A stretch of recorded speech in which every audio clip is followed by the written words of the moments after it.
Corn cheese sandwich பண்ணலாமா? ஈஸியாக வீட்டில் இருக்கிற பொருட்களே வச்சு நம்ம இந்த சாண்ட்விச் செஞ்சிடலாம். அதுக்கு ஃபஸ்ட்டு ஒரு வெங்காயத்தை பொடியாக கட் பண்ணி ஒரு பவுல் எடுத்து அந்த வெங்காயத்தை அதில் போட்டு, அதுக்கப்புறமா நான் இதில் வந்து ஃப்ரோசன் ஸ்வீட் கார்ன் யூஸ் பண்ணியிருக்கேன். நீங்கள் நார்மல் ஸ்வீட் கார்ன் கூட யூஸ் பண்ணிக்கலாம்.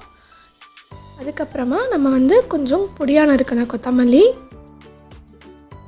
அப்புறம் துருவின சீஸ் உங்களுக்கு எவ்வளோ பிடிக்குமோ அவ்வளோ ஆட் பண்ணிக்கலாம் நீங்கள்.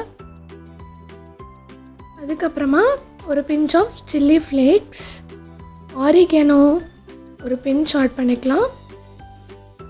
பெரிய பெரிய மசாலா எனக்கு ரொம்ப பிடிக்கும், அதனால் நான் அதை வந்து கொஞ்சம் ஆட் பண்ணிக்கிறேன். அதுக்கப்புறமா டொமேட்டோ சாஸ் ஒரு 2 டேபிள் ஸ்பூன்ஸ் ஆட் பண்ணிக்கலாம். அதுக்கப்புறமா ஒரு சின்ன டேபிள் ஸ்பூன் அளவு மயோனைஸும் ஆட் பண்ணிக்கலாம்.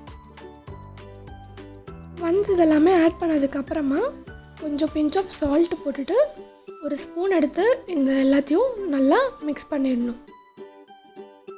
இதெல்லாத்தையும் சேர்த்து ஒன்றா மிக்ஸ் பண்ணதுக்கப்புறமா 2 பிரெட் ஸ்லைஸ் எடுத்து வச்சு நம்ம இந்த பண்ணி வச்ச இந்த மிக்சரை அது மேலே ஸ்ப்ரெட் பண்ணி விடணும். இந்த சீஸ் பிடிக்குன்றவங்க இது மேலே கொஞ்சம் டாப்பிங்காக கூட சீஸ் ஆட் பண்ணிக்கலாம். நான் இன்றைக்கி அவ்வளோவா சீஸ் சேர்க்கல, ஸோ அதனால் இன்னும் 2 பிரெட் ஸ்லைஸ் எடுத்து அதை க்ளோஸ் பண்ணிவிட்டு ப்ரீ ஹீட்டட் தவாவில் அதை வந்து ப்ளேஸ் பண்ணிவிட்டு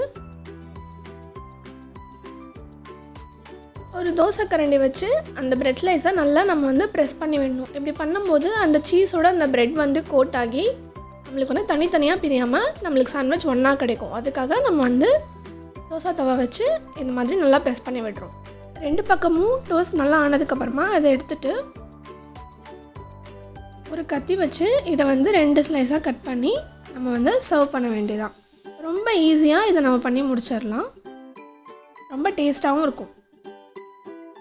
இந்த சிம்பிள் சாண்ட்விச்சை நீங்கள் கண்டிப்பாக ஒரு தடவை ட்ரை பண்ணி பார்த்துட்டு எப்படி இருந்துச்சுன்னு கமெண்ட்ஸில் சொல்லுங்கள்.